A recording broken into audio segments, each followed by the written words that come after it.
أعوذ بالله من شرور أنفسنا ومن سيئات أعمالنا من يهده الله فلا مضل له ومن يضلل فلا هادي له أشهد أن لا إله إلا الله وحده لا شريك له وأشهد أن محمدا عبده ورسوله اللهم صل وسلم وبارك على نبينا محمد وعلى آله وصحبه أجمعين أما بعد. Bapak Ibu jamaah rahimakumullah, sahabat Radio Mas FM di mana saya berada, alhamdulillah pada pagi hari ini Allah Subhanahu wa taala masih memperkenankan kita berkumpul bersama-sama di majelis yang mulia di Masjid Al-Hidayah. Semoga Allah Subhanahu wa taala selalu memberikan hidayah kepada kita semua, memudahkan ibadah dengan istiqamah sehingga meraih husnul khatimah. Kita lanjutkan kajian kita yaitu dengan terjemah Cara Mudah Belajar Islam karya Syekh Abdul Hasan bin Ali bin Abdul Hamid Al-Khalabi Al-Athari rahimahullahu ta'ala, yang mana kita sudah masuk dalam pembahasan masalah adab, yaitu masalah tentang berpakaian, sampai pada halaman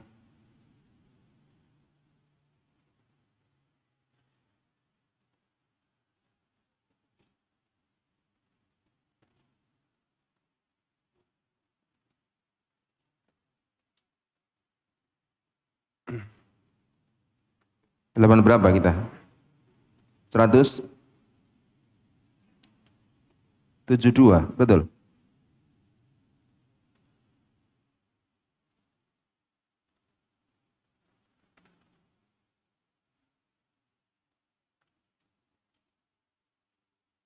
Halaman 173 atau 72? Yang 72 ya. Baik. Yaitu pembahasan yang kedua menutup aurat adalah fitrah ya. Jadi Islam adalah agama yang sempurna yang mengatur segala perkara yang dibutuhkan manusia di dunia dan di akhiratnya. Islam memberikan ajaran bagaimana seorang hamba mendekat kepada Allah Subhanahu wa taala. Demikian pula adab kepada sesama, termasuk adab kepada diri pribadi. Dikatakanlah dalam masalah pakaian juga ada tuntunan-tuntunan agama ini yang membawa kepada kebaikan. Pada pembahasan pertama telah disebutkan oleh penulis rahimahullahu ta'ala bahwa pakaian Islam itu menunjukkan pribadi orang yang memakai tersebut. Kemudian yang kedua, halaman 172, yaitu menutup aurat, yaitu fitrah. Fitnah pertama yang dilancarkan syaitan kepada umat manusia adalah fitnah yang terjadi terhadap Nabi Adam dan istrinya Hawa alaihissalam. Fitnah di sini bukan dengan makna bahasa Arab, bukan dengan makna bahasa Indonesia, tetapi fitnah dengan makna bahasa Arab. Karena fitnah dalam bahasa Indonesia itu artinya kebohongan yang dibuat untuk orang lain, terhadap orang lain. Jadi seseorang membuat kebohongan atas nama orang lain, itu fitnah dalam bahasa Indonesia. Adapun fitnah dalam bahasa Arab itu memiliki banyak makna. Antara lain fitnah bisa berarti ujian, fitnah bisa berarti musibah, fitnah bisa berarti keburukan, kejahatan, fitnah bisa berarti syirik, kufur dan lain sebagainya. Tetapi sering fitnah dengan makna keburukan.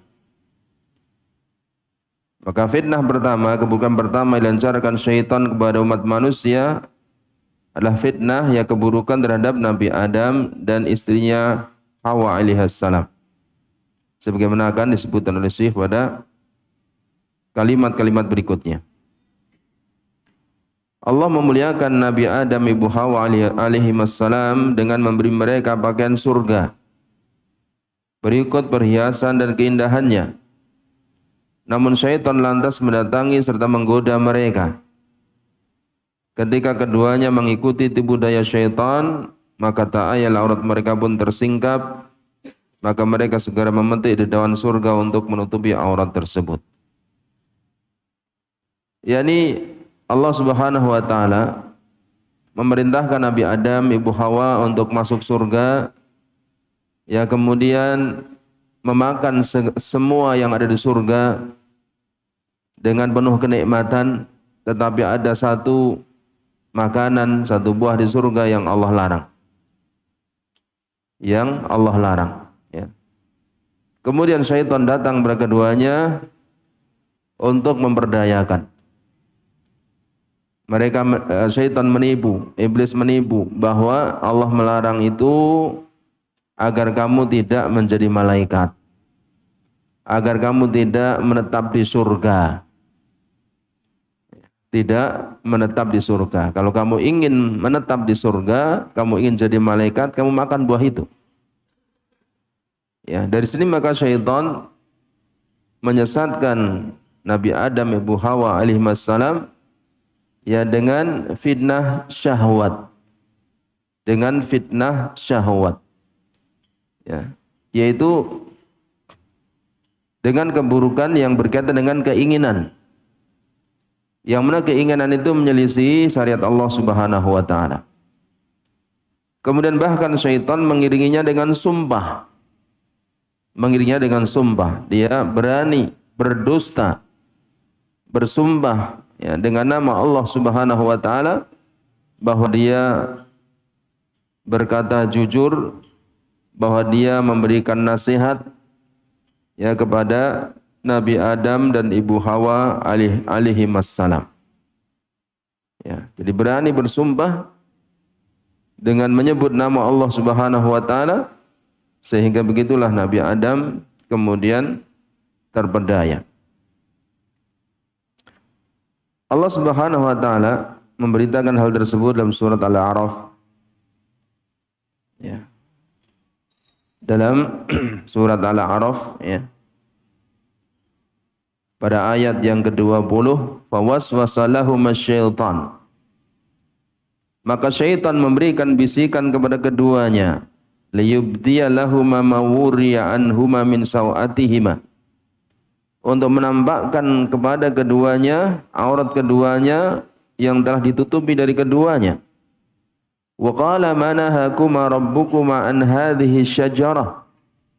Dan syaitan berkata, Tuhan kamu berdua itu tidak melarang kamu berdua dari pohon ini, dari memakan buah di pohon ini, ila an takuna malakain, kecuali agar kamu tidak menjadi malaikat, atau takuna minal khalidin, atau agar kamu tidak menjadi orang yang kekal berada di surga. Ya, lihatlah di sini salah satu tipu daya syaitan, ya, yaitu dengan fitnah syahwat. Ya, orang dipancing dengan sesuatu yang menyenangkan. Ya. Tentu orang senang berada di dalam surga terus menerus, ya, yang penuh kenikmatan, maka dipancing dari sini. Kemudian ditabrakkan dengan syariat, ya, yang mana Allah melarang memakan buah surga tersebut, ya, supaya dilanggar. Wa qasamahuma inni lakuma laminan nasihin. Dan syaitan bersumpah kepada keduanya, sesungguhnya aku benar-benar termasuk orang-orang yang memberikan nasihat kepada kamu. Kami orang yang niatnya baik, ya, menginginkan kebaikan. Maka dengan sumpah itu Nabi Adam, Ibu Hawa terpedaya. Oleh karena ketika kemudian keduanya memakan buah yang terlarang itu, ya, maka tersingkap pakaiannya. Ya, sebagaimana tersingkapnya pakaian takwa. Ya, karena ketakwaan telah lepas waktu itu, maka bajunya pun lepas. Ya. Kemudian di sini Syekh mengatakan, membuka aurat pada dasarnya tergolong perbuatan atau amalan yang tidak sesuai dengan fitrah manusia. ia menampakkan fitrah kepada orang lain, ya, tidak sesuai dengan fitrah manusia, serta bertentangan dengan rasa malu yang merupakan sifat dasar atau tabiat mereka. Karena itu syariat menyesuaikan fitrah manusia dalam hal tersebut. Ya. Jadi aurat sesuatu yang tidak pantas terlihat, ditutupi. Ya, begitulah fitrah manusia. Demikian pula manusia punya sifat malu, dan malu dari keburukan, malu meninggalkan kewajiban, malu melakukan kemaksiatan, ini termasuk bagian dari keimanan. Sebagai disebutkan dalam hadis Imam Muslim dari sahabat Abu Hurairah radhiyallahu anhu dalam Kitabul Iman, Nabi mengatakan al-imanu bid'un wa sab'una syu'bah. Iman itu ada 73 lebih bagian. Afdaluha qaulu la ilaha illallah, yang paling utama mengucapkan la ilaha illallah. Wa adnaha imadatul adha anit thariq, yang paling rendah menyingkirkan sesuatu yang mengganggu dari jalan. Wal haya'u syu'batun minal iman, dan rasa malu itu termasuk cabang iman. Dan Islam agama sesuai dengan fitrah, maka Islam menuntunkan bagian yang baik. Kemudian beliau rahimahullah mengatakan, penulis tatkala menceritakan kisah Adam dan Hawa alaihissalam bersama syaitan, Allah berfirman, ini kelanjutan yang saya sebutkan tadi, ayat 20, 21, ini 22. Fadallahuma bighurur, dia syaitan membujuk mereka berdua dengan tipu daya. Apa tipu dayanya tadi pada ayat sebelumnya? Yang syaitan mengatakan bahwa larangan ini ya supaya kamu tidak menjadi malaikat, atau kamu tidak menjadi orang yang kekal di surga. Kalau kamu ingin jadi malaikat atau ingin kekal di surga, makan saja buah ini. Dan diiringi dengan sumpah. Ya, ini tipu daya. Falamma dhaqa syajarah, ketika keduanya telah mencicipi buah pohon itu, badat lahuma sawatuhuma, tampak oleh mereka berdua ya aurat keduanya. Ya, kenapa? Ketika larangan itu diterjang, maka ketakwaan ya lepas di saat itu. Ya. Sedangkan ketakwaan itu adalah pakaian hati yang Allah mengatakan liwalibasut taqwa dzalika khair, dan pakaian takwa itulah yang lebih baik. Ya, ketika ketakwaan lepas di saat itu, maka baju zahirnya pun lepas, karena waktu itu di surga. Wa tafiqa yakhsifani alaihima min warqil jannah, maka mulailah mereka berdua menutupinya dengan daun-daun surga. Wa nadahuma rabbuhuma, dan Rabb keduanya menyeru keduanya, alam anhakuma antilkumas syajara, bukankah aku telah melarang kamu dari pohon itu? Wa aqul lakuma, dan aku telah mengatakan kepada kamu berdua, inna syaitana lakuma aduwwum mubin, sesungguhnya syaitan itu bagi kamu berdua adalah musuh yang nyata. Ya. Allah sebelum sudah mengingatkan kepada Nabi Adam, Ibu Hawa, ya, bahwa syaitan musuh yang nyata. Ya, tetapi Nabi Adam lupa, sebagaimana Allah sebut dalam surat Taha, ya. Allah menyebutkan Nabi Musa lupa, ya, sehingga kemudian beliau melanggar larangan Allah Subhanahu wa taala. Kemudian Allah menghukum beliau walaupun dilakukan dengan sebab lupa. Berkatalah Syekh Muhammad Amin As-Shanqiti rahimahullahu taala, beliau mengatakan termasuk rahmat Allah taala kepada umat ini bahwa kesalahan dilakukan dengan sebab lupa dimaafkan oleh Allah Subhanahu wa taala. Tetapi ini khusus bagi umat ini, tidak umat-umat zaman dahulu. Yang berdasarkan sabda Nabi SAW dalam hadis Imam Ibnu Majah, yang mana Nabi mengatakan, ya, di dalam hadis yang dimasukkan Imam Nawawi juga dalam kitab Arba'un Nawawiyah, ya, innallaha yatazawazu li an ummati anil khata' wa nisyan wa mastukrihu alaih. Sesungguhnya Allah Subhanahu wa taala mengampuni karena aku untuk umatku ya kesalahan yang dilakukan karena keliru, karena lupa dan karena dipaksa. Ya. Jadi dosa-dosa, kesalahan-kesalahan umat Islam, umat Nabi Muhammad SAW yang dilakukan karena keliru. Ya, keliru itu tidak sengaja. Ya, atau karena lupa. Lupa itu tidak ingat. Atau karena dipaksa. Ya, dipaksa itu ya tidak berkeinginan. Ya, maka dimaafkan oleh Allah Subhanahu wa taala. Ini rahmat bagi umat ini. Adapun umat yang lain kata beliau tidak ada ampunan. Walaupun dipaksa, walaupun lupa, enggak ada ampunan. Ya. Maka ini rahmat Allah Subhanahu wa taala. Kemudian Syekh menyatakan dalam terjemah buku ini, dengan demikian setiap orang yang menutupi auratnya berarti ia telah mengikuti fitrah moyangnya, yaitu Adam alaihissalam.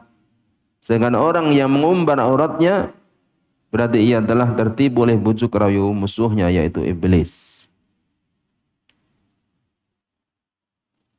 Sebagian orang-orang yang mempelajari tentang sosiologi dan keadaan masyarakat ya akan mendapatkan bahwa semakin sekelompok orang itu jauh dari peradaban, maka semakin mereka jauh menutupi aurat. Ya enggak? Ya, di pedalaman Afrika, di pedalaman Papua. Ya. Ya, kita tidak berarti menghina mereka, menyalahkan mereka, memang keadaan seperti itu, mungkin belum ada dakwah sampai ke sana, ya. Tetapi begitu dakwah sampai ke sana, ya, seperti dilakukan oleh sebagian dai di Papua, ya, kemudian mereka memakai pakaian yang bagus lah itu, nutupi aurat dan lain sebagainya. Ya, begitulah Islam yang sesuai dengan fitrah manusia. Berikutnya yang poin ketiga, perintah menutup aurat saat sholat. Allah merintahkan hambanya agar menghiasi diri ketika hendak melakukan sholat dan memakai pakaian yang menutup aurat, tidak lain agar orang-orang Islam tidak menyerupai orang-orang kafir yang dahulu melakukan tawaf di Ka'bah dalam keadaan telanjang. Allah telah berfirman dalam surat Al-A'raf ayat 31, ya bani Adam, wahai anak-anak Adam, khudhu zinatakum inda kulli masjid, pakailah pakaianmu yang bagus pada saat memasuki masjid. Perintah ini mencakup perintah memilih pakaian yang bagus dan bersih. Ayat ini seperti disebutkan dalam tafsir seperti tafsir Ibnu Katsir disebutkan ya tentang sebab turunnya bahwa orang-orang Arab jahiliyah zaman dahulu di antara kebiasaan mereka tawaf di Ka'bah dengan telanjang. Ya, laki-laki perempuan ya mereka tawaf dengan telanjang. Jika mereka tidak bisa membeli baju di kota Makkah, ya, atau tidak diberi oleh orang-orang Makkah, mereka tawaf dengan telanjang. Ya, karena orang-orang Quraisy membuat bid'ah keyakinan ya bahwa tawaf itu harus menggunakan pakaian dari tanah suci. Ya. Pakaian kamu yang kamu bawa dari rumah itu pakaian yang penuh dengan dosa. Maka harus belinya di tanah suci. Ya, sehingga mereka jualannya laris. Ya, para ulama ul hadis mengatakan di antara sebab tersebarnya hadis-hadis palsu ya adalah tujuan duniawi. Ya. Di antara sebab tersebarnya hadis-hadis palsu ada orang yang karena menginginkan duniawi. Ya, walaupun juga di sana ada sebab seperti untuk menghancurkan Islam dan lain sebagainya. Itu dibahas para ulama dalam ulumul hadis. Nah, kemudian ketika mereka enggak mendapatkan pakaian, akhirnya tawaf dengan telanjang. Ya. Maka Allah Ta'ala pun menurunkan ayat ini, ya bani Adam, wahai anak-anak Adam, khudhu zinatakum. Ya, ambillah, kenakanlah zinah kamu. Ya, yang di sini terjemahnya pakaian yang bagus. Ya, zinah di sini artinya pakaian yang baik.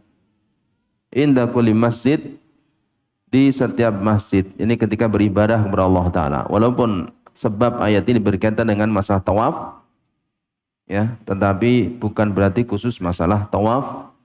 Ya, karena salah satu kaidah yang disebutkan para ulama dalam memahami ayat, ya, yaitu al-ibratu bi umumil lafzi la bi khususis sabab. Ya. Yang dipakai itu adalah keumuman lafaz ayat, bukan kekhususan sebab. Ya, ini satu-satu kaidah di antara kaidah-kaidah ilmu tafsir yang disebutkan oleh para ulama dalam ulumut tafsir. Ya, jadi yang dipakai makna dalam ayat itu adalah keumuman ayat, kalimat, bukan khususnya sebab. Ya, kalau sebab ini khususnya terjadi karena tawaf, yang nggak pakai pakaian. Tapi Allah nggak menyebutkan tawaf di sini. Tapi Allah menyebutkan inda kulli masjid. Maka untuk tawaf, untuk sholat dan yang lainnya. Ya, dan dengan kaidah inilah maka para ulama mengatakan Islam bisa dipakai sepanjang zaman. Sampai hari kiamat. Ya, kenapa? Kalimat-kalimatnya umum. Ya. Kemudian para ulama juga mengingatkan seperti Syekhul Islam rahimahullahu taala bahwa sebagian fuqaha ahli fikih ketika membahas masalah syarat-syarat sahnya salat, itu di antara yang disebutkan antara lain menutup aurat, ya kan? Menutup aurat. Ya. Tetapi Syekhul Islam rahimahullah beliau menjelaskan bahwa sesungguhnya bukan sekedar menutup aurat. Bukan sekedar menutup aurat yang Allah perintahkan. Sebenarnya dalam ayat ini Allah mengatakan khudhu zinatakum. Ya, kenakan pakaian baik kamu. Sehingga tidak hanya khusus menutup aurat. Laki-laki dua pundak itu bukan aurat dengan kesepakatan para ulama. Tetapi ketika sholat Nabi perintahkan pundak ditutup. Walaupun pundak bukan aurat. Ya, Nabi perintahkan ditutup pundak ketika sholat. Ya. Oleh karena termasuk kesalahan sebagian orang yang haji atau umrah setelah tawaf kudum. Tawaf kudum ini tawaf yang pertama kali. Tawaf kudum atau tawaf umrah. Ya. Yang mana ketika tawaf kudum itu bagi laki-laki disunahkan iltiba. Iltiba itu pundaknya diperlihatkan ketika tawaf. Setelah saya tawaf ditutup. Ketika sholat ditutup. Ya, karena setelah tawaf itu ada sholat 2 rakaat di belakang makam Ibrahim dan itu ditutup. Dan sebagian mereka enggak nutup itu. Ya, itu masuk kesalahan. Kan itu waktu sholat ditutup. Disunahkan ketika tawaf saja, iltiba itu, membuka lengan, ya, kanan bagi laki-laki. Ya. Perempuan ketika sholat di rumahnya sendiri, di dalam kamarnya sendiri, tidak ada orang lain. Rambut kepalanya aurat atau bukan di saat itu? Bukan. Bukan. Tetapi Nabi SAW bersabda, la yaqbalullahu salata haidhin illa bi khimar. Allah tidak akan menerima salatnya perempuan yang sudah dewasa kecuali dengan penutup kepala. Padahal di saat itu bukan aurat ketika wanita itu sholat di rumahnya sendiri, di kamarnya sendiri, seorang diri, nggak ada laki-laki lain, nggak ada laki-laki non mahram. Itu bukan aurat, rambut bukan aurat. Tapi kata Nabi SAW, Allah nggak akan terima sholatnya wanita yang sudah dewasa kecuali dengan menutup kepalanya. La yaqbalullahu sholata haidhin illa bi khimar. Dari sinilah maka perlu dibedakan bahwa pakaian dalam sholat itu yang baik-baik. Ya. Diriwayatkan Abdullah bin Umar Pernah bertemu dengan seseorang akan sholat dengan pakaian seadanya. Beliau bertanya, kamu kalau mau ketemu orang-orang pakaian seperti ini? Ya enggak. Ya Allah itu lebih berhak kamu berhias untuk dia daripada kamu kepada manusia.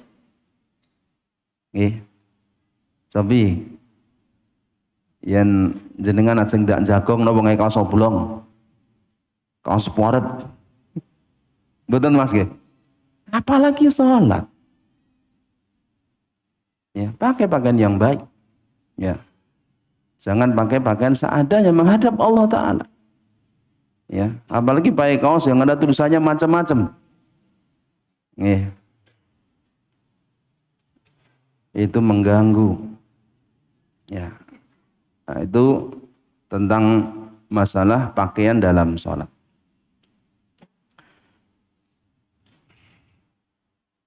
Ketika sholat diwajibkan menutup aurat. Barulah mengingatkan bahwa ketika menutup aurat itu dibutuhkan dua perkara. Ini kadang-kadang orang banyak yang mungkin belum tahu. Ya, apa itu? Yaitu menutup aurat itu dengan menggunakan pakaian yang atau kain yang tebal, tidak tipis sehingga terlihat apa yang ada di sebaliknya. Ya. Kan sekarang ada model-model umpamanya mukena tapi tipis. Gimana? Gak boleh. Itu gak menutup aurat. Mukena yang terlalu tipis, transparan sampai kulit kelihatan itu gak boleh. Itu gak menutup aurat. Yang kedua, ya tidak boleh ketat sampai membentuk auratnya. Ya, oleh karena itulah sebagian ulama mengingatkan ya ketika orang itu laki-laki khususnya ya. Ketika dia memakai pakaian baju pendek ya, maka jangan gunakan celana panjang yang ketat. Nanti ketika sujud maka auratnya akan terbentuk. Ya, ketika bajunya pendek, pakailah sarung. Sehingga ketika sujud itu auratnya enggak membentuk. Ya, ini diingatkan sebagian para ulama. Dan termasuk perkara yang kekeliruan dalam salat yang disebut oleh Syekh Mas'ur Hasan Salman hafizahullah dalam kitab beliau Al-Qaulul Mubin fi Aqta'il Musallin ini. Ya, dia salat, dia sujud, kemudian ya masalah hukum yang kita sampaikan, ya pantatnya membentuk. Laki-laki. Apalagi dia sebagai imam. Ya, ini banyak orang nggak sadar, dikira menutup itu cukup dengan menutup. Ya, cukup dengan pakai celana panjang dan sebagainya, enggak. Menutup itu tadi, ya, ada kainnya itu tebal sehingga tidak terlihat warna kulit yang di sebaliknya. Yang kedua tidak membentuk aurat. Ya, tidak membentuk aurat. Bisa dipahami ya? Ini.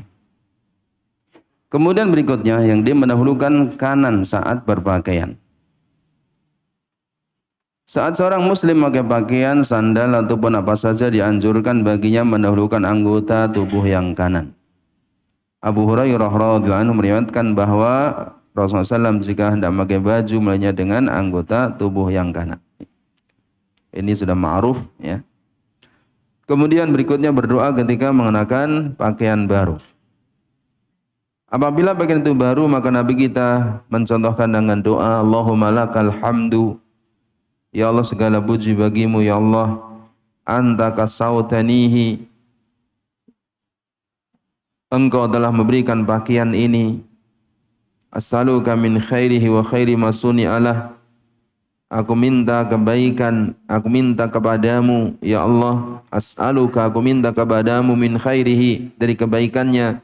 Kebaikan pakaian ini, wa khairi masuni alahu, dan kebaikan yang pakaian ini dibuat untuknya. Wa a'udzubika min syarrihi, dan aku berlindung kepadamu dari pakaian ini, wa syarri masuni alahu, dan dari keburukan yang pakaian ini dibuat untuknya. Termasuk sunnah Nabi SAW mendoakan orang yang mengenakan pakaian baru dengan mengucapkan ilbas jadidan wa ish hamidan wa mut syahidan. Ilbas jadidan, pakailah pakaian yang baru, wa ish hamidan, hiduplah dengan kemuliaan, wa mut syahidan, dan matilah dalam keadaan syahid. Para sahabat Nabi SAW jika bila melihat orang yang pakai pakaian baru biasa mengatakan tubli wa yukhlifullah. Semoga engkau dapat mengenakannya hingga usang dan semoga Allah menggantikannya dengan yang lebih baik. Nabi pun bersabda, barang saya memakai pakaian seraya berkata, alhamdulillahilladzi kasani hadza thauba. Segala puji bagi Allah yang telah memberikan mengenakan pakaian ini kepadaku, warazaqanihi, dan memberikan rezeki kepadaku pakaian ini min ghairi khawlim minni wala quwwah, dengan tanpa ada daya dan kekuatan dariku, maka dosanya diampuni. Ya, ini amalan-amalan keutamaan-keutamaan yang ringan, ya, yang besar pahalanya. Ya, karena pakaian ini termasuk nikmat dari Allah Subhanahu wa taala, nikmat yang besar. Ya, cobalah manusia satu orang saja berapa punya pakaian? Sak lemari. Ya. Padahal hewan-hewan orang tahu ganti. Binatang enggak pernah ganti pakaian. Hanya itu saja yang dikenakan. Ya, manusia punya pakaian untuk saat panas, saat dingin, saat olahraga. Berapa? Ya, banyak sekali. Ya, warna-warni. Ya, binatang-binatang enggak pernah. Ya itu aja. Ya, kecuali diwarnai oleh manusia.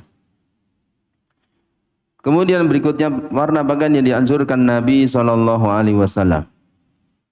Warna terbaik pakaian yang dianjurkan oleh Rasulullah SAW adalah putih. Terkait dengannya beliau bersabda kepada para sahabat, ilbasu, pakailah min thiyabikum, dari pakaian kamu al-bayab, yang berwarna putih. Ini pakaian yang beliau perintahkan tetapi bukan kewajiban. Ya, karena Nabi SAW kadang-kadang memakai pakaian yang tidak putih. Beliau pernah memakai pakaian berwarna hijau. Ya, dan kata sahabat ini termasuk pakaian yang beliau cintai. Ya, karena pakaian ahlul jannah itu hijau, terbuat dari sutra hijau. Juga Nabi SAW pernah memakai pakaian bergaris-garis. Nabi SAW juga pernah memakai pakaian berwarna merah. Fa innaha min khairi thiyabikum. Pakaian putih itu adalah pakaian kalian yang terbaik. Ya. Hadis selanjutnya itu beliau mengatakan, wa kafinu fiha mautakum. Wa kafinu fiha mautakum, dan kafanilah orang mati di antara kamu dengan kain putih. Ini juga perintah tidak wajib, perintah sunnah. Warna putih membantu muslim untuk selalu menjaga kesucian dan kebersihan pakaiannya serta menjauhkannya dari kotoran, baik yang najis maupun yang bukan najis. Ya, ini secara umum demikian, walaupun sebagian ulama mengatakan bagi perempuan ya disukai pakaian yang gelap, ya, pakaian yang tidak menarik hati orang-orang lain. Sementara dalam hal ini Allah Ta'ala berfirman, wa thiyabaka fatahhir, dan sucikanlah pakaianmu. Ya. Para ulama ahli tafsir menyebutkan ada dua makna ayat ini. Ya. Sucikanlah pakaianmu jadi dari kotoran. Ya. Kemudian yang kedua, thiyab, pakaianmu di sini maksudnya perbuatanmu. Sucikanlah perbuatanmu dari kemaksiatan, dari keburukan. Ya. Dan dua makna ini dibenarkan oleh Imam Ibnul Qayyim rahimahullahu taala. Kemudian pakaian yang harus dihindari. Yang pertama, pakaian orang-orang kafir yang tidak mempertimbangkan rasa malu kepada Allah Subhanahu wa taala. Nabi SAW bersabda, man tasyabaha biqaumin fahuwa minhum. Siapa yang menyerupai suatu kaum maka dia termasuk ke golongan kaum tersebut. Hadis dari Imam Abu Dawud. Barang siapa menyerupai satu kaum maka dia termasuk mereka. Maksudnya menyerupai dalam perkara-perkara khusus mereka. Mungkin dalam keyakinan, mungkin dalam perkataan, dalam perbuatan, mungkin dalam pakaian atau yang lainnya yang merupakan perkara khusus. Ya, ini enggak boleh. Kemudian fahuwa minhum, maka dia termasuk mereka. Ya, Syekhul Islam menjelaskan dalam kitab beliau Iqtidha' Shiratal Mustaqim, zahirnya hadis ini seperti ya seolah-olah itu merupakan kekafiran kalau menyerupai orang kafir. Ya, maka dia termasuk mereka kan gitu. Ya, tetapi ini dilihat dari amalan-amalannya. Jadi bisa menyerupai dalam masalah kekafiran, bisa kemaksiatan, bisa dosa besar tergantung apa yang dia serupai itu. Sehingga nggak bisa kemudian dipukul rata. Ya. Adapun perkara-perkara yang dilakukan orang-orang kafir dan itu bukan kesusahan mereka, ya maka tidak mengapa melakukan apa yang mereka lakukan. Seperti umpamanya tentang kemajuan-kemajuan dalam masalah duniawi, masalah teknologi, transportasi dan sebagainya, itu bukan kekhususan mereka, bahkan itu untuk semua manusia membutuhkan. Itu tidak masalah. Ya. Jadi maksudnya di sini adalah pakaian yang memang itu khusus dengan memakai pakaian itu, oh ini pakaian bukan orang Islam. Ya, maka itu ditinggalkan. Ya, kan ada jenis-jenis seperti penutup kepala atau pakaian apa yang dengan memakai itu, oh itu ciri kelompok ini non muslim. Ada nggak seperti itu? Ya. Umpamanya orang Yahudi, umpamanya ya salah satunya pecinya itu kan kecil di sini aja. Kecil ini. Oh, ini orang Yahudi. Ya. Kemudian rambutnya di sini dikucir. Ya, di sini rambutnya ini. Oh, ini orang Yahudi ini. Jangan lakukan seperti itu. Hal yang khusus bagi mereka. Ya, dan semacamnya.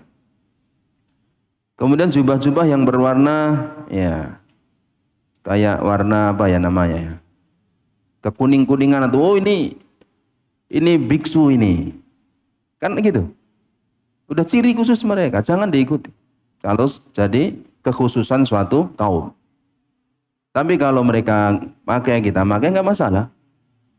Ya, seperti di zaman Nabi SAW orang kafir memakai izar dan rida macam juga, ya nggak masalah, itu udah umum. Ya, jadi yang merupakan ciri khusus mereka. Kemudian pakaian wanita, maksudnya laki-laki menggunakan pakaian wanita yang khusus bagi wanita, juga sebaliknya wanita memakai pakaian yang khusus bagi laki-laki.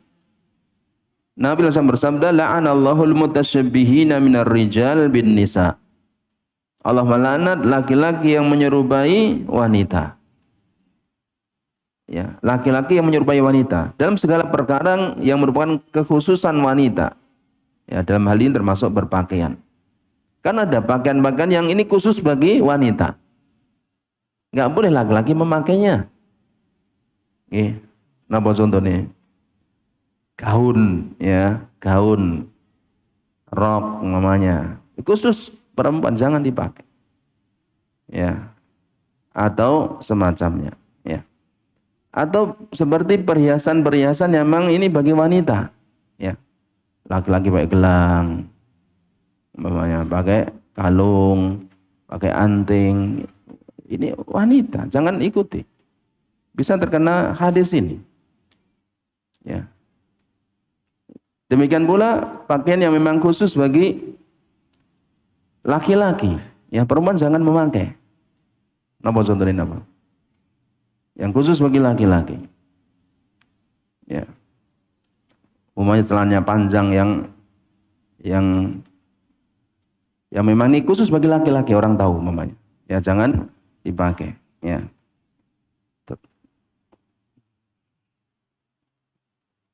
Adapun pakaian yang bisa dipakai laki-laki perempuan enggak masalah. Ya, jadi di zaman Nabi seperti izar.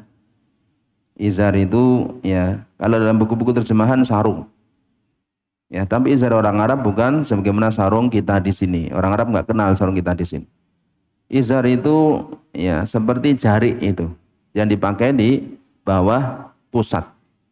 Pusat ke bawah itu izar dalam bahasa Arab. Seperti orang ihram itu loh. Ihram itu kan dua pakaian atas dan bawah. Yang bawah itu namanya izar. Yang atas itu namanya rida. Ya, dalam buku-buku terjemah sering dia terjemahkan izar itu sarung, rida itu selendang. Enggak pas. Orang Arab enggak kenal selendang yang kita kenal dalam bahasa kita dan sarung yang kita dalam bahasa kita. Tapi itu ya untuk memudahkan kita memahami. Tapi jangan pahami seperti itu. Antum lihat itu orang yang biasa umroh kan tahulah. Umroh haji kan pakai Kain lah bagi laki-laki, atas dan bawah kan. Yang atas itu disebut rida. Yang bawah disebut izar. Dalam buku-buku terjemah, yang atas itu sering diterjemahkan selendang, enggak pas. Yang bawah sering diterjemahkan sarung. Ya, mending lah, mending, tapi beda. Ya. Izar di zaman Nabi kadang dilakukan perempuan dan laki-laki, enggak ada masalah. Kemudian yang ketiga, pakaian sutra. Ini enggak boleh bagi laki-laki. Bagi perempuan boleh. Pasalnya Rasulullah mengabarkan bahwa pakaian sutra diharamkan bagi kaum laki-laki dari umat beliau dan dihalalkan bagi kaum wanitanya. Ya, bagi kaum wanitanya. Ya, Nabi SAW pernah memegang sutra dan emas. Ya, beliau mengatakan hadhihi khurrimat li dzukurina wa ukhilat li nisaina. Ya, ini diharamkan bagi laki-laki kami, dihalalkan bagi perempuan kami. Ya. Apa sih hikmahnya seperti itu? Ya, para ulama menjelaskan di antara hikmahnya, di antaranya banyak hikmahnya, di antara hikmahnya pakaian itu bisa mempengaruhi jiwa manusia. Bisa enggak? Bisa enggak? Ya. Pakaian bisa mempengaruhi jiwa manusia. Ya, TNI yang memakai pakaian seperti itu gagah dia. Ya enggak? Di dalam sejarah, laki-laki yang pertama kali dalam sejarah ya melakukan operasi kelamin menjadi perempuan itu orang Eropa. Kalau nggak salah Norwegia atau mana. Itu sebab awalnya nggak ada keinginan sama sekali. Sebab awalnya dia pakai pakaian perempuan karena dipaksa istrinya. Setelah itu jadi suka. Setelah itu sifatnya berubah menjadi wanita. Saya ingin jadi wanita. Allah Maha mengetahui. Allah itu pencipta manusia. Allah tahu jiwa manusia. Ketika Allah memberikan perintah, larangan, ya, kita harus menerima syariat itu bahwa ini datang dari Allah yang Maha mengetahui, yang Maha bijaksana, ya, yang Maha kasih sayang kepada hambanya. Jangan ditanggapi dengan ini nggak boleh, ini nggak boleh. Ya, jangan ditanggapi sebagai beban. Tanggapi dengan kecintaan sanad Allah Ta'ala. Maka akan menjadikan bahagia melaksanakan agama itu. Yang keempat, pakaian yang panjangnya melebihi mata kaki. Ini bagi laki-laki. Ya. Karena itu menunjukkan keangkuhan pribadi. Meskipun seseorang tidak bermaksud menyombongkan diri. Nabi langsung bersabda dalam hadis Imam Al-Bukhari, ya, ma'asfala al-ka'baini minal izar fa finnar. Pakaian yang panjangnya melebihi kedua mata kaki itu tempatnya di neraka. Kita lihat dalam catatan kaki ya. Hadis riwayat Imam Suyuti disahihkan oleh Syekh Al-Albani, ya. Imam Suyuti itu ahlul hadis dan bukan mukharij. Ini kesalahan ini dari penterjemahin. Imam Suyuti itu enggak pernah meriwayatkan hadis. Jadi enggak ada kok hadis itu Imam Suyuti itu enggak ada. Ya. Imam Suyuti ahlul hadis, beliau penulis buku-buku hadis tapi bukan mukharij. Mukharij itu apa sih? Mukharij itu ulama yang meriwayatkan hadis dengan sanad. Yang menulis buku, ya, kemudian meriwayatkan hadis dengan sanad sampai Nabi, itu namanya mukharij. Mukharij itu siapa contohnya? Imam Bukhari, Imam Muslim, Abu Dawud, Tirmidzi, Nasai. Itu namanya mukharijul hadis. Imam Suyuti ahlul hadis bukan mukharij. Jadi enggak ada hadis Imam Suyuti, enggak ada. Ada lagi orang nyebarkan dalam WA dia Imam Qurtubi, enggak ada. Imam Qurtubi itu bukan mukharij, itu mufasir, ahli tafsir. Jadi sering saya baca-baca itu ngawur gitu. Kadang gede-gede gitu. Ya. Enggak ada. Ya, ini hadisnya Imam Bukhari dalam kitab sahihnya. Dalam kitab Libas dan lain-lain. Ya. Imam Suyuti menyusun banyak kitab hadis, tafsir, ya. Di antara yang paling terkenal karya beliau Al-Jami'us Shaghir. Ya, kemudian oleh Imam Al-Albani dijadikan dua, Sahih Jami' Shaghir Dhaif Jami'us Shaghir. Ya, itu Imam Suyuti. Beliau kitabnya banyak banget. Imam Suyuti banyak banget, terutama masalah hadis. Ya. Ini riwayat Imam Bukhari. Ma asfala al-ka'bain. Ya, yang di bawah dua mata kaki minal izar, dari izar. Izar tadi pakaian yang ada di bawah tadi. Fa finnar, maka di neraka. Ya, ini pakaian-pakaian yang dari atas ya, sarung atau gamis, celana panjang. Adapun yang dari bawah ya kaos kaki nggak masalah. Dan ini bagi laki-laki. Dari hadis ini sebagian ulama mengatakan ini dosa besar ini. Isbal, ya ini dosa besar, diancam dengan neraka. Ya, diancam dengan neraka. Kemudian sebagian orang mengatakan bahwa itu larangan itu jika dengan kesombongan. Kalau nggak sombong nggak apa-apa. Ya, memang ada sebagian ulama yang berpendapat demikian.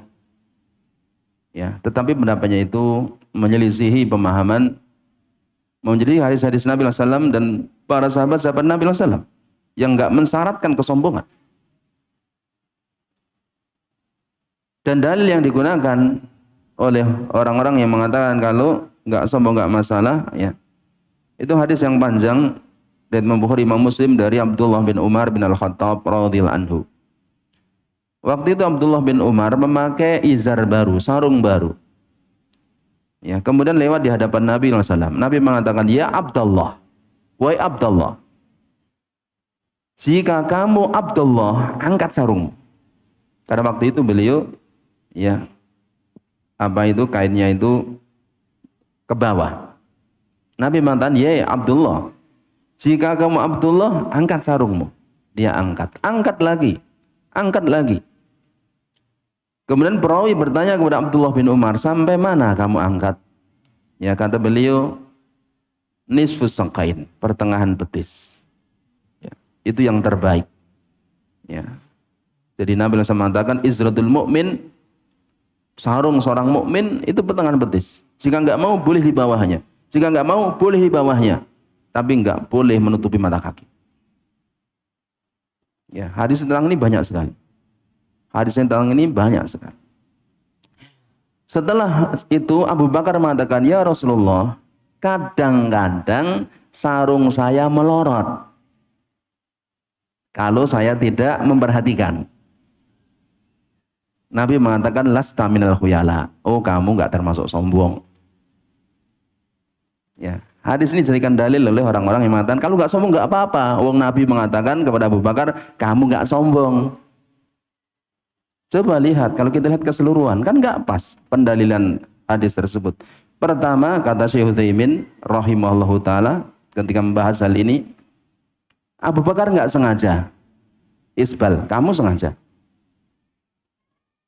Ya nggak?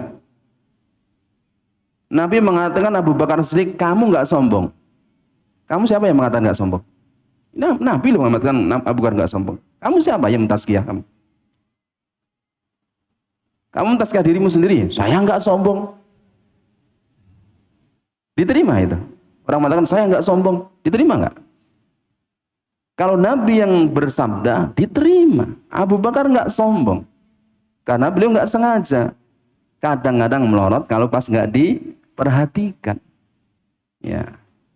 Itu bantahnya panjang lebar, ya. Sebagian orang menggunakan kaidah usul fikih. Hadis ini melarang isbal dengan mutlak. Hadis ini melarang isbal dengan sombong. Maka dalil yang mutlak dibawa kepada dalil muqayyad. Larangan itu jika sombong saja. Mungkin ada yang pernah mendengar seperti itu. Para ulama membantah hal ini. Orang perlu belajar usul fikih itu dengan rinci. Dan Syekh Utsaimin sudah membantah ini. Itu enggak benar ucapan seperti itu. Ya, kenapa? Karena dalil mutlak muqayyad itu digunakan yang muqayyad yang dengan syarat tadi apabila sebab dan hukumnya sama. Ini dua hal yang berbeda. Larangan isbal diancam dengan neraka. dengan mutlak. Adapun larangan yang lain muqayyad, ya. Barang siapa yang menyeret kainnya dengan sombong, Allah tidak akan melihatnya di hari kiamat. Allah tidak akan mensucikan dirinya dan Allah tidak akan berbicara kepada dia. Jadi kalau sombong ini hukumannya, kalau mutlak ini hukumannya lain. Maka nggak boleh dibawa ke sini. Itu penggunaan yang nggak tetap dalam masalah kaidah usul fikih. Kaidahnya benar, tapi penerapannya nggak benar. Ya, itu para ulama sudah membahasnya. Maka kita sampaikan di sini karena sebagian orang ya menganggap punya anggapan seperti itu. Dan itu memang ya dengan perlu belajar dan keikhlasan. Ya. Perlu belajar dan keikhlasan. Saya sendiri pun dulu bisa menerima larangan isbal itu juga berproses bertahun-tahun. Dulu saya juga punya keyakinan kalau nggak sombong nggak apa-apa. Dulu begitu saya. Tapi setelah baca, tahu hadis-hadis dan penjelasan ulama, oh begini toh ternyata. Ya udah, mau nggak mau kita harus menerima dari Allah dan Rasulnya kalau ingin selamat. Yang kelima yaitu pakaian bergambar makhluk bernyawa, baik itu manusia maupun binatang. Rasulullah bersabda, la'anallahul musawwirin. Allah melaknat orang-orang yang membuat gambar makhluk bernyawa. Musawwirin artinya orang yang melakukan taswir. Taswir artinya membuat surah. Apa surah itu? Surah itu memiliki banyak makna ya.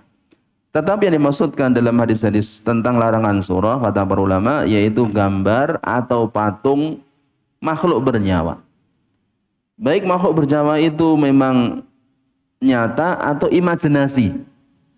Kan ada imajinasi itu. Makhluk imajinasi, jadi khayalan saja. Enggak boleh juga. Ya, enggak boleh. Nabi SAW pernah pulang ke rumah, ya.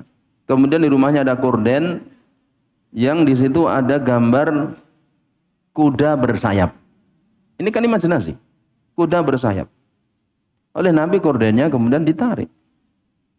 Dan beliau mengatakan bahwa kepada Aisyah istrinya waktu itu, ya, sesungguhnya orang yang paling berat siksaan di hari kiamat orang-orang yang melakukan taswir. Padahal waktu itu yang diambil oleh Nabi ada gambar kuda bersayap itu.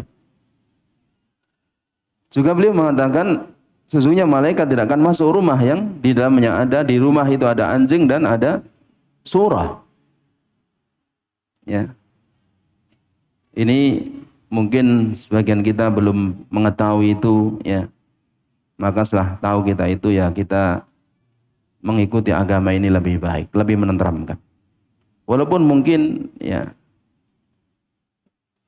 secara syahwat kadang-kadang ingin pasang ini ya. Apalagi ini dulu waktu lulus apa ya, ini waktu pernikahan, ini waktu berkunjung ke luar negeri, ini waktu. Tetapi itu kan masalah dunia ya akhi. Hidup itu sebentar sekali.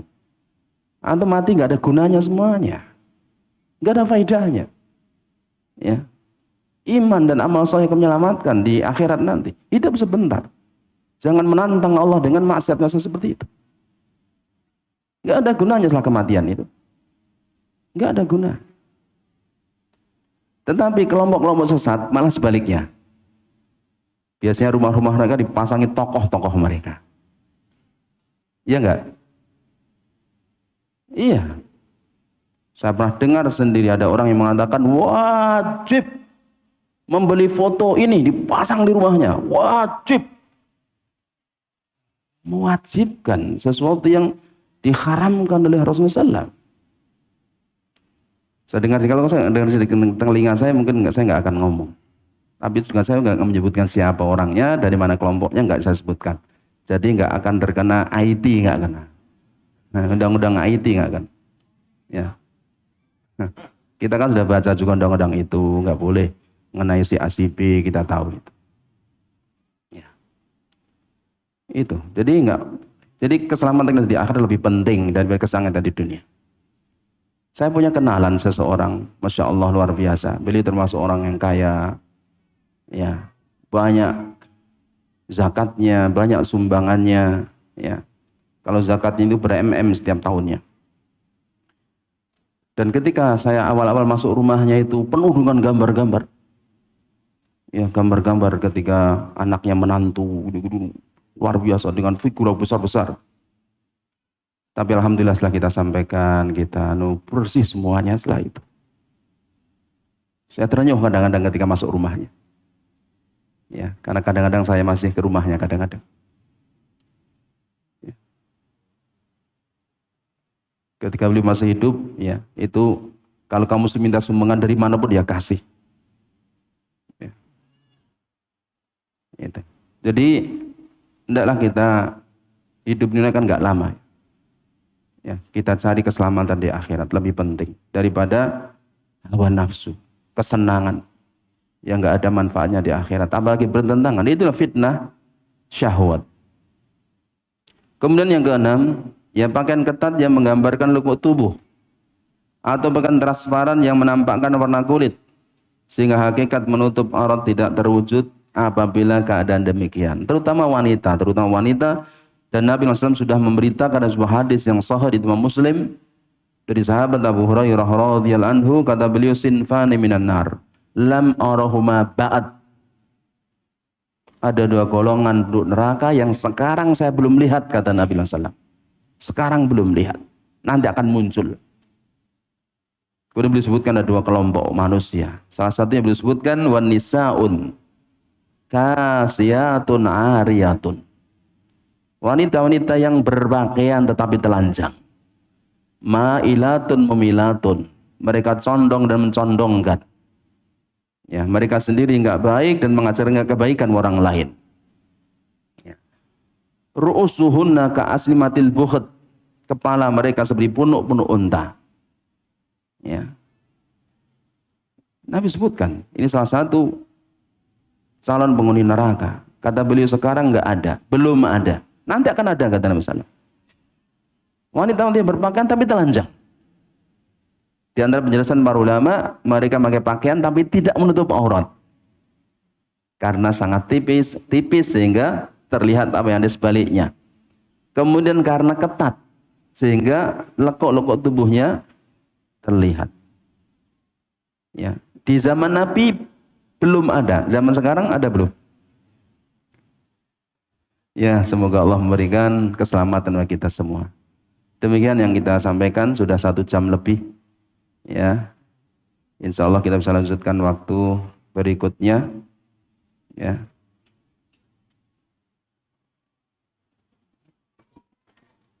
mari ada 1 poin disampaikan nggak ini? Lanjutan nggak?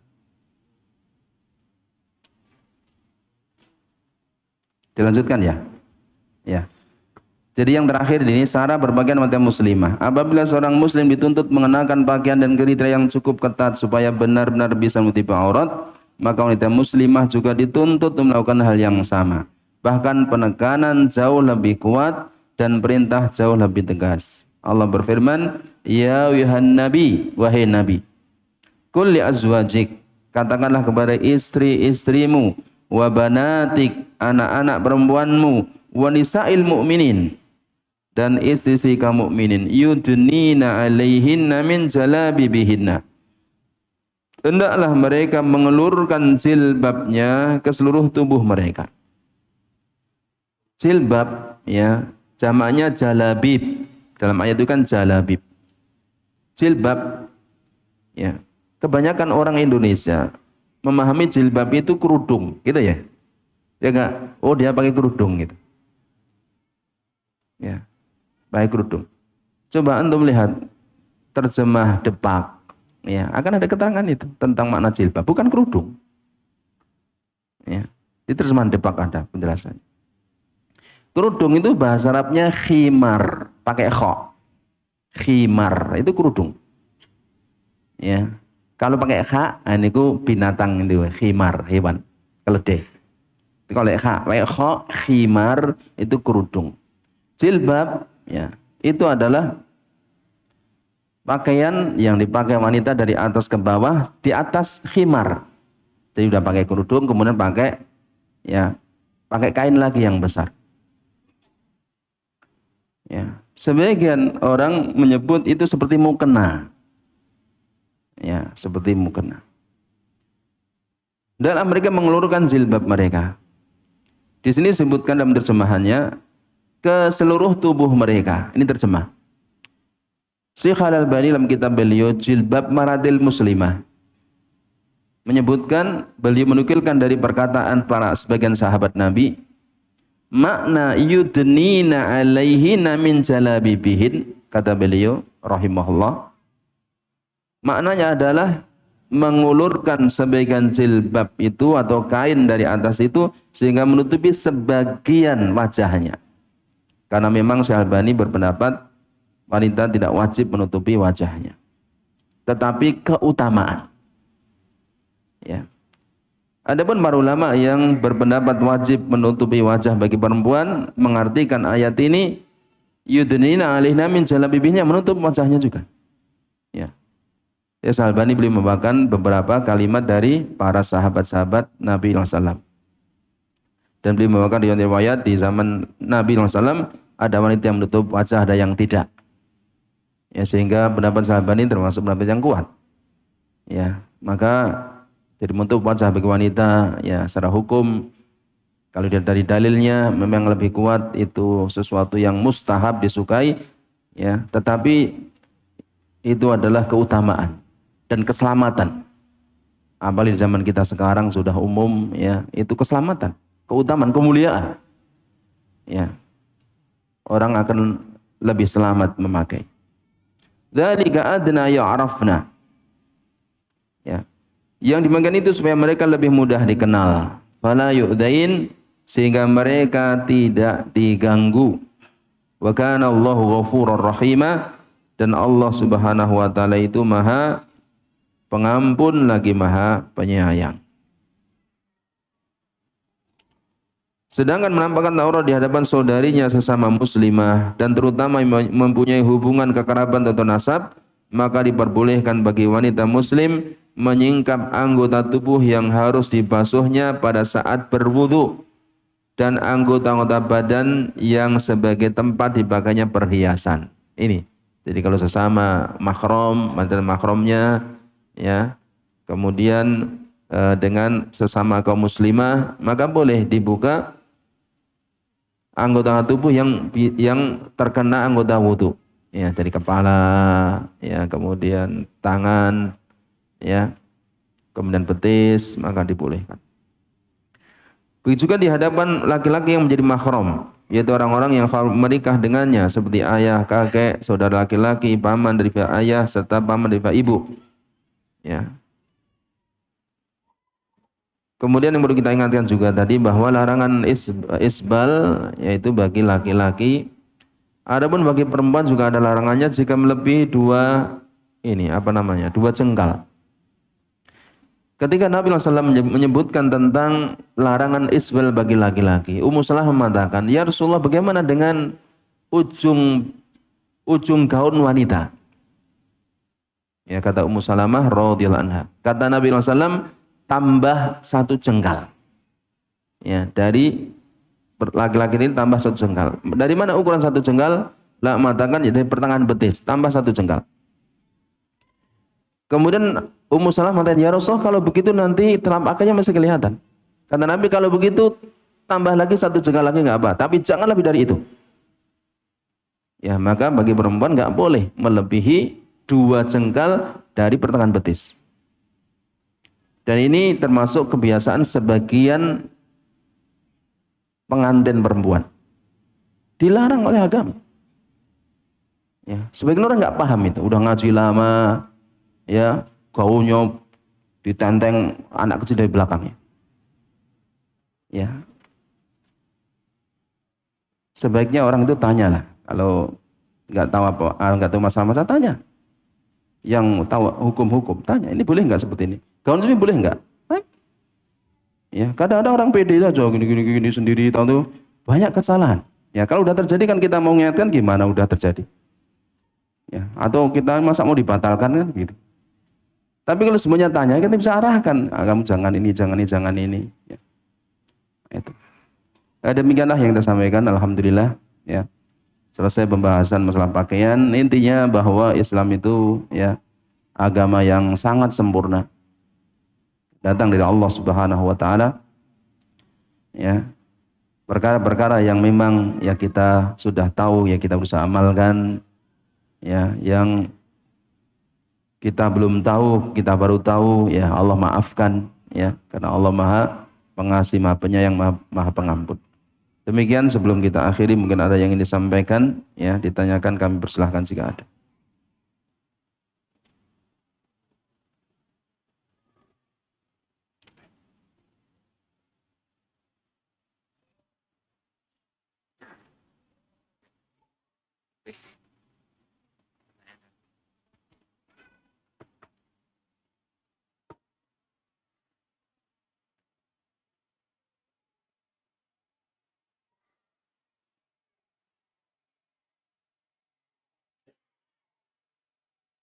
Ya, ini ada pertanyaan bagi wanita, ya,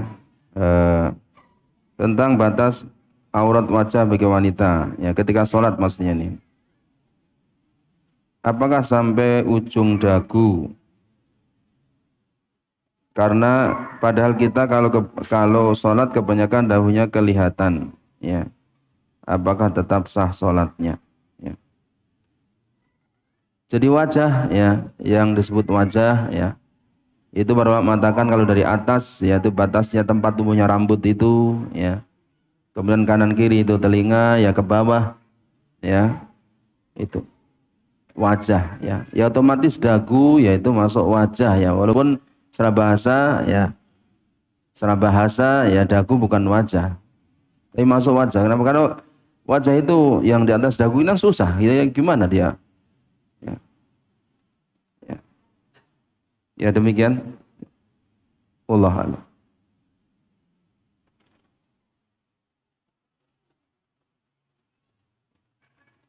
Bagaimana jika kita diwajibkan masang foto gambar manusia di kantor-kantor swasta, sekolah-sekolah? Kalau diwajibkan, ya itu kan ya nggak apa-apa dilakukan, ya, karena kan diwajibkan oleh penguasa, ya sudah dilakukan. Di tempat-tempat yang diwajibkan, di kantor, ya, itu. Ya memang diwajibkan penguasa, ya sudah diikuti, ya. Karena kalau tidak akan menimbulkan perkara yang lebih besar, ya. Mungkin orang itu dicopot dari pekerjaannya atau mungkin sekolahnya ditutup. Ini madaratnya jauh lebih besar, ya. Jadi memang ulama mengatakan ada gambar-gambar foto-foto yang darurat, ya, maksudnya darurat, ya, termasuk umpamanya foto-foto di KTP, di SIM, nggak masalah, boleh, itu darurat. Kemudian juga foto di uang, ya, kalau antum nggak mau sini, ya, ada Pak Karno, ada ya, sini kalau nggak mau, nggak masalah, itu kan darurat. Soalnya yang darurat itu punya hukum tersendiri, ya, punya hukum tersendiri. Kemudian foto-foto penjahat jika memang dibutuhkan, ulama membolehkan, ya, jangan sampai salah tangkap nih, fotonya harus jelas kan, ya. Cukup nggih? Ya demikian. Nggih monggo Pak, nggih. Pinggang piyambak monggo. Bismillahirrahmanirrahim. Ustaz, terkait dengan aurat laki-laki Ustaz, ya. Banyak ulama menyampaikan bahwa aurat laki-laki itu batasannya adalah pusar sampai lutut, Ustaz, ya. Nah, yang saya tanyakan Ustaz, ketika kita sholat, misalkan dari atas pusar sampai atas tidak pakai tutup, itu hukumnya gimana? Ustaz, terima kasih. Jenengan ket mau pun rawuh napa ngantuk? Terlambat Ustaz, terlambat jujur Ustaz. Nggih mboten napa Pak. Nggih. Takon niku pun luar biasa. Nggih, pun luar biasa, nggih. Mergo sing biasa mboten takon. Ini luar biasa. Tadi kita sebutkan, ya, bahwa Nabi SAW itu melarang laki-laki sholat dengan kedua pundaknya terbuka, jangan ditutup. Padahal pundak bukan aurat bagi laki-laki, tapi sholat harus ditutup. Ya, oleh karena itulah tadi kita sebutkan penjelasan Syekhul Islam Ibnu Taimiyah rahimahullah taala bahwa beda aurat di dalam sholat dengan di luar sholat, beda. Ya, itu kan di luar sholat. Ya, di luar sholat bahwa aurat laki-laki itu antara pusat dengan lutut di luar sholat. Adapun di dalam sholat beda. Seperti pundak harus ditutup. Jelas nggih? Jelas Pak nggih? Ya, karena memang Allah yang lebih berhak seseorang itu memakai pakaian yang baik. Ya, kita sebutkan tadi tentang riwayat dari Ibnu Umar yang beliau bertanya kepada seseorang yang akan sholat, kamu kalau ketemu orang-orang pakaian juga seperti ini? Ya enggak lah. Allah itu lebih berhak kamu itu berhias daripada kepada orang-orang. Jelas nggih? Ya. Nggih menika ingkang kita aturaken ya. Mugi-mugi Allah SWT memberikan petunjuk kepada kita semua ya, memudahkan melakukan ketaatan menjauhi maksiat sehingga menjadikan sebab keselamatan, keberuntungan, kebahagiaan di dunia dan di akhirat. Subhanakallahumma bihamdika asyhadu an la ilaha illa anta astaghfiruka wa atubu ilaik. Assalamualaikum warahmatullahi wabarakatuh.